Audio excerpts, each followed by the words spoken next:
In today's video, we will be talking about momentum, and we will be solving 3 different questions that will help us understand how to solve momentum questions.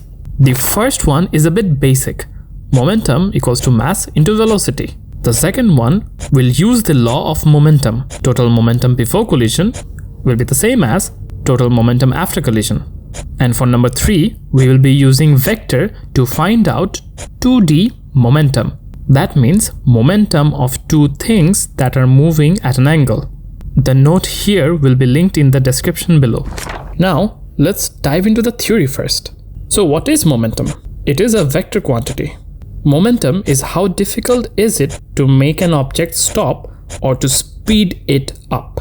Or we can also say momentum is the quantity of motion in any moving object. Please remember, momentum is not a kind of energy. The formula is momentum equals to mass into velocity. Will they cut marks if we mistake the units? Obviously. The next definition is impulse. Impulse is actually the rate of change of momentum at any certain time. The formula is impulse equals to force into change in time, or impulse equals to mv minus mu. So according to the formula, if we increase the time, we can increase the impulse. This comes handy when you're getting into an accident. Modern cars are built with crumple zones. The car's crumple zone increases the impact time so that the force is minimized. Here, I have rearranged the impulse formula and made force the subject. So the increase in time will actually decrease the amount of force on the person. This is because force is inversely proportional to time. This is why the driver will feel less force on him. When particles collide, we can use momentum and kinetic energy formula to find the mass or speed. We can use the formula momentum equals to mass into velocity and make velocity the subject. Later, we can use the velocity in the kinetic energy formula. So, let's do some simple maths to understand momentum. In this example, you can see there is a gun and a bullet. The bullet is moving at 30 meters per second. There is also a train that is moving at 8 meters per second. Using the momentum formula mass into velocity, you can find both the momentums here. Please remember to convert the grams to kg, because according to the formula, the unit must be in kilograms. The denotation of momentum is also smaller case p, not m, because m is for mass. You can easily see that the momentum of the bullet is far smaller than the train. Now, if you are hit with any of them, you will pretty much die instantly. But the train will throw you more backwards. Or we can say the train is more tough to stop. Here is a small example to find the impulse. Bat hits the ball for 0.3 seconds and the speed is 13 meters per second. The ball had a mass of 300 grams and they are asking what is the force. The ball was thrown at the person at 5 meters per second. Here they are asking to find you the force, not momentum. According to our list, we have a formula that connects impulse, force and time. So we will be using that to find the force. Oh yeah, please remember to change the grams into kilograms. And according to the formula, you can see the force comes out to be 8 Newton. When we need to find the momentum, we use momentum formula. And when we need to find something else, like the force or impulse, we use a different formula. This strictly depends on the question. The next topic is the impulse graph. Here, we can see the graph of force and time.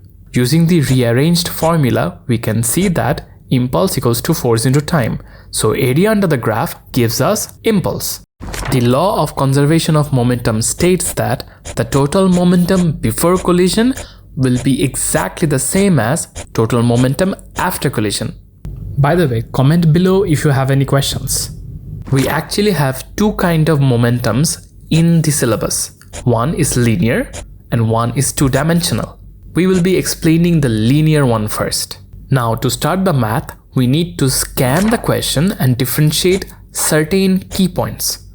These points are: number 1, are they moving together or separate? Number 2, are they moving in the same direction? If they are moving together after collision, add their mass. If they are not, do not add their mass. If they are moving in the same direction, give similar sign for the velocity. For example, for both, give positive sign. If they're moving at different directions, give one positive and the other one negative. Here is an example. The bullet is shot and it hits the toy car. After collision, the bullet gets stuck into the toy car as they're moving together. So, are they moving together after collision? Yeah, that's why we have to add their mass. So, before collision we can write m1 into u1 plus m2 into u2. But after collision, we have to add the masses to find the velocity. So, let's do the math. The mass of the toy was 0.83 kg and the mass of the bullet was only 3 grams. Before collision, the bullet was traveling at 200 meters per second.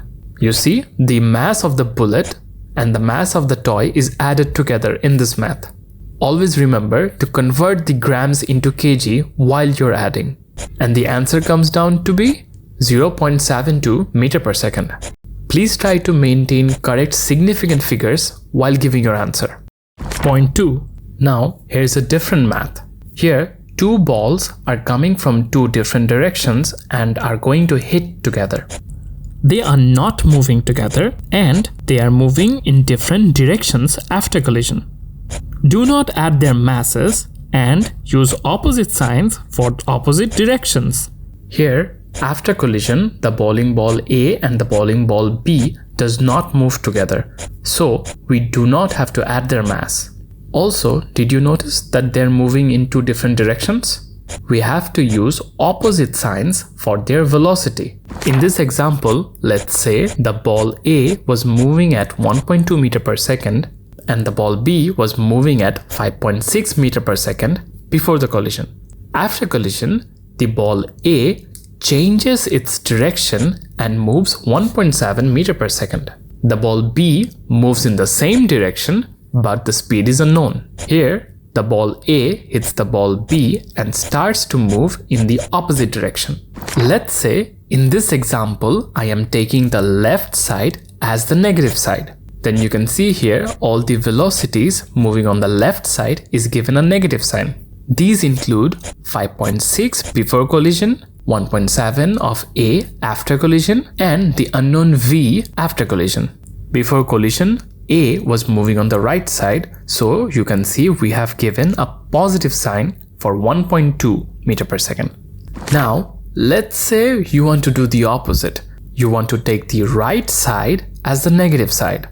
Now, that is definitely possible. For that, you have to take the 1.2 meter per second before collision as negative. Now, all the other three parts, for example, the B moving at 5.6 before collision, and the B after collision, and the A moving at 1.7 meter per second after collision, will all be given a positive sign. So we can choose which direction are we taking as negative or positive. But once it has been chosen, we need to stick to that. Now let's do the math. Solving them up, you can see the velocity comes out to be 3.79 meter per second. As you can see, the value of velocity came out to be positive. This means that the velocity is moving to the left, because in this example, all the velocities to the left were taken positive. Now we will be discussing about momentum in 2D. Here you can see two balls that are struck at an angle. Now when we have angles like this, we have to use the component formulas to find the momentum. Here we can use the vertical component or we can use the horizontal component. Let's start using the horizontal component. Before collision, the blue ball was moving at velocity v and the red ball is not moving, so we give it a 0. On the next part, both the blue and the red ball is moving. The red ball is moving at 10-degree angle. So to find the momentum, we have to use 0.36 into 1.4 cos 10. We are using cos 10 to find the horizontal momentum. Similarly, for the blue ball, we are using 0.9 cos 8. 8 is the angle. Now, if we bring them together and put it in the same equation, this becomes an equation, and the only thing missing is the velocity before collision. We can make it a subject and find the value of v, which is 1.59 meter per second. Now, what if we want to solve the math using vertical component? In this case, the blue ball or the red ball was not moving vertically before collision. Due to this, their momentum will be 0. Rest, you can use the component of force, right? So try it on your own, okay? Now, let's move on to a more complicated momentum maths. You see here, before there was an asteroid and a spacecraft. They were moving at 12.61 and 6 km per second. When they collided, the movement of the asteroid changed a little bit. Now we have to find the final velocity after collision, and then we have to find the angle at which they move. So again, let's find the momentum before collision. The momentum of the asteroid was 7.69 into 10 to the power 14 kg into meters per second. Now the satellite's momentum before collision, that comes out to be 2.4 into 10 to the power 7 kg into meters per second. All the values are derived from the diagram. Now, as you can see that these are exactly perpendicular to each other, I am using the Pythagoras theorem. So, using the Pythagoras formula, the total moment before collision comes out to be 7.69 into 10 to the power 14 kg into meters per second. As we can say, total momentum before collision is the same as total momentum after collision. We can use this formula to find the velocity. As the asteroid and the satellite are merged together, we have to add their mass. Then the answer comes out to be 12.60 meter per second. The asteroid is very small, so there is only a small change in speed. Now let's find the angle at which they move. Again, using the Pythagoras, we can use tan theta equals to opposite by adjacent. Using this, the theta comes out to be 1.79 into 10 to the power minus 6 degree. Another topic we need to remember is elastic and inelastic collisions. Elastic collisions are where the kinetic energy is the same before and after collision. In inelastic collisions, the kinetic energy before is not the same as the kinetic energy after collision. Here we can go back to the bowling ball example. Here you can see the blue ball is moving at 1.2 meter per second. So the kinetic energy of A comes out to be 3.6 joules. The red ball is moving at 5.6 meter per second. So the kinetic energy comes out to be 125.44 joules. The total is 29.04 joules. After collision, the speed of the blue ball is 1.7 meter per second. That gives the kinetic energy of 7.225 joules. The red ball B is moving at 3.79 meter per second. That gives a kinetic energy of 57.45 joules. The total here comes out to be 64.68 joules. Here, if we compare the joules before and after collision, they are not the same. Due to this, we can say that this is an elastic collision. Let's take a quick look at the questions that we get from here. They can ask to find the momentum. This is simple. They can also ask to find the velocity using the momentum formula. They can also ask if they can slow or speed up the formula. They can also ask about elastic and inelastic collisions. They can also ask about impulse. And last of all, they can also ask about the law of conservation of momentum.